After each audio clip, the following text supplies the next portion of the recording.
Good morning. I'd like to thank the Gifted and Talented program, and especially Jamin, for inviting me to be here today. For those who I haven't had the pleasure of meeting, like you said, my name is Devon Lobe, and I'm an 8th grade language arts teacher at the Voorhees Middle School. And, most importantly, I really enjoy seeing my former students. I see you guys in a crowd, and it's so weird seeing you guys grow up and be successful, but, it's such a pleasure. So today I'm here to talk to you about becoming a writer, So first let me start off and tell you that the majority of my writing is rejected. 90% of it.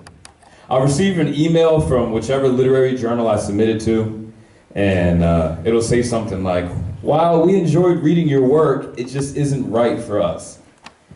And so in frustration, I'll ask myself, what is right for your journal? Sometimes the answer is clear. If the journal publishes poetry about cats and my poem is about dogs, I'm obviously not going to be accepted. So that means I just have to do my homework. I have to see what the literary journal publishes.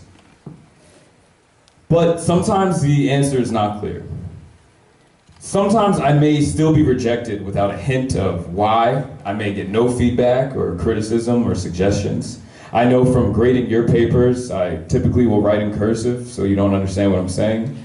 But nonetheless, you guys know how important suggestions and feedback can be. And when submitting your work to literary journals, you typically don't get any.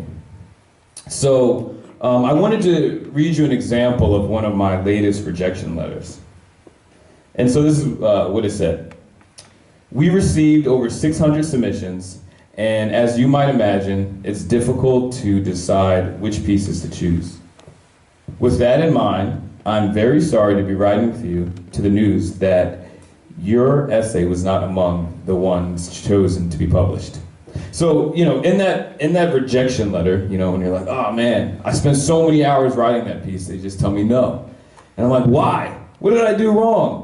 Did I not spell a word right? What is wrong with my piece? But, if you guys could try to kind of go back and think about it, they had to read 600 submissions.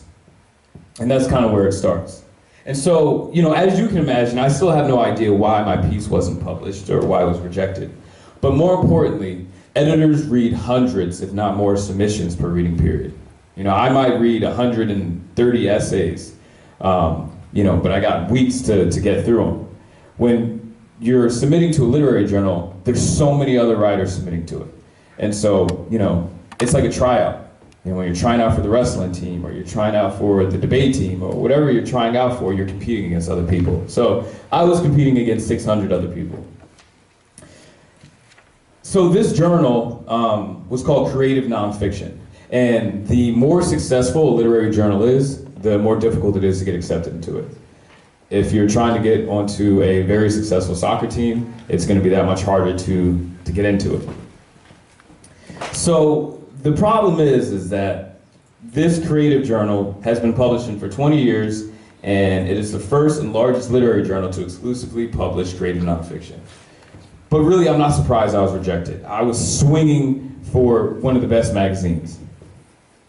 And more importantly, amongst the 600 other writers, they all have been published. And the majority of them has been published more than I have. And they also have MFA degrees, which I have, but they have books. And so I do not. I do not have a book, not yet. I'm trying, but it hasn't happened yet. Nonetheless, what I want you guys to know is that publishing is extremely subjective. People are biased by nature. When judging creativity, it's incredibly difficult to definitively say, this is good and this is bad. I don't know if some of you remember, but we did a poetry unit in 8th grade, and the majority of you got hundreds on your poems. And it wasn't because they were good or bad, it was because I tried to judge effort. But when you're submitting your work to literary magazines, you get the impression that what you're writing is good or bad. But it's hard to definitively say that. What I want you guys to think about is that it's important not to take rejections personally. And the rejections that I receive are ones from literary journals. You all receive rejections in different ways. So one editor may pass on my work without a second glance, and then another may accept it and love it. And I guess, that's kind of what happens in life in general. Here's an example of one of my favorite acceptance letters. It said, "We want to publish the story. The issue comes out tomorrow. For what it's worth, we received over 300 submissions this month, and I enjoyed your story very most of all." And that story was published by Harpoon Review, and that was the story that was nominated for the Pushcart Prize. Besides publishing my work, I serve as the assistant poetry editor at Connotation Press and Online Artifact. My responsibilities as an editor are reading submissions, accepting and declining poems, and writing reviews on the poets I've accepted. It's definitely weird being on the opposite side of things, having the powers to reject submissions. It's like now I'm vindicated for all the wrong editors have done to me. But it's not like that. I do it because I want to support literary journals. I want to support other writers. And I want to keep I want to keep a pulse on the competition. The publishing world is actually very, very small. There's an influx of writers, but not an influx of published writers, who I might accept is most likely published elsewhere, and sometimes published in the same journals as me. This can be a coincidence, but not always. When accepting poets, I look for narrative poetry. I look for poems that are prosaic and tell stories. I look for poems like mine. So in a way, I'm just as subjective as the editors who reject me. It's full circle. But considering the amount of time I've spent writing is to consider how many hours an athlete has spent practicing.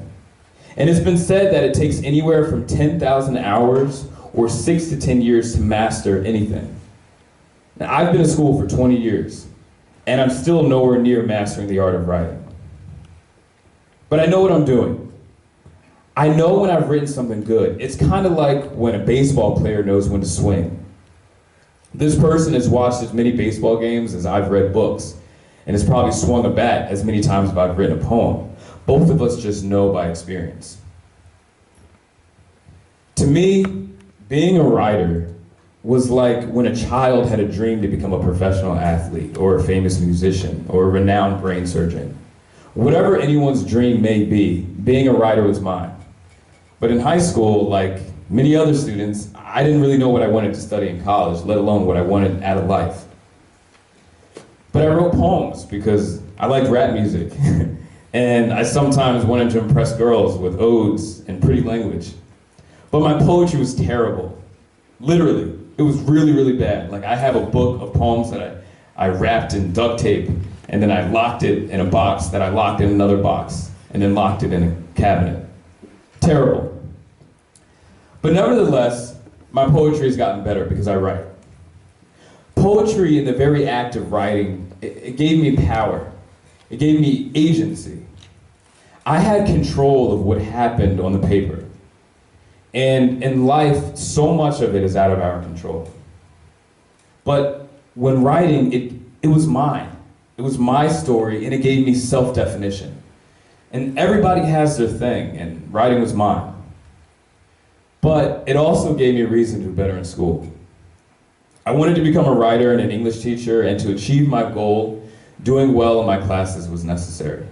It's something I was talking about to the students yesterday, that if you want to be a doctor, you may ask yourself, well, why do I need to pay attention to English class? Well, because you still need to pass English to pass school, and you still have to take English when you go to college. So whatever goal you make, you still have to do the necessary work. And so I decided that I had to do better in all my classes, and like I said, maybe that's the key to success. You set a goal, you make it immovable, and you do anything to achieve it. And writing was my goal. And whatever you want out of life, the practice and the work ethic and the perseverance is always the same. So as a teacher, that's what I want my students to learn over everything. To try your best at whatever you do. Now, to be fair, I don't expect all my students to become writers. That's naive. But I do expect students to appreciate and learn from the process of taking an idea and turning it into a plot or a thesis or stanzas or a conclusion. It's a transformation of thought into this other thing, and I really think that's extraordinary. And if you can approach everything in life with that attitude and that attention to detail, then success really will be what you make it. But I'm not here to give you guys a motivational speech. I'm here to tell you guys how to become better writers. So 1, you have to read. You should not spend a year writing a novel about two teenagers who fell in love, but they were sworn enemies. Nor should you write a novel about teenagers from different districts who have to fight to the death. You need to know the classics as much as you need to know what's current. So you have to read, and you have to read a lot. And you have to learn about your genre. BuzzFeed, the online media company, published a piece called The 27 Most Exciting Books Coming in 2016. So I will start there. You have to consider that those authors listed are obviously doing something right. 2, get connected. Use social media to follow your favorite authors. Use it to find hundreds of writing communities in your area. Go to public poetry readings, go to weekend workshops. Be around people who are doing what you're doing. Creative minds will always inspire more creativity. And again, even if you're not going to be a writer and you're an athlete or you do some type of other activity, if you surround yourself with people who are doing the same thing and they're better at it than you, you're going to get better. And 3, what's most important is you have to write. You have to write every day, even if it's just a sentence. L. Frank Baum, the author of the hugely successful Wizard of Oz series, would wake up in the middle of the night and he would write stories on his bedroom wallpaper. Your poetic brain is like a muscle and you have to exercise it. When completing my thesis for graduate school, I woke up at 5 a.m. every morning and I wrote. But I don't expect you to be as dramatic as that. You just need to make writing a part of your everyday.